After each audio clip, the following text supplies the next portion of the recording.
Tak terhitung sudah berapa kerugian peralatan militer yang diperoleh Angkatan Bersenjata Ukraina semenjak 3 tahun invasi.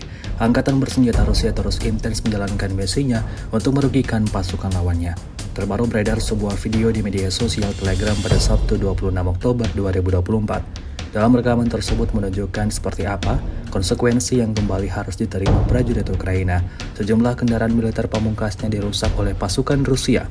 Penghancuran beberapa kendaraan lapis baja Angkatan Bersenjata Ukraina ini berlangsung di dekat desa Piatikatki di arah Zaporozhye.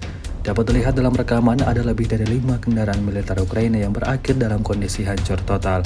Sejak video ini beredar belum ada tanggapan resmi dari pihak Kementerian Pertahanan Ukraina.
Download Tribun X sekarang, menghadirkan lokal menjadi Indonesia.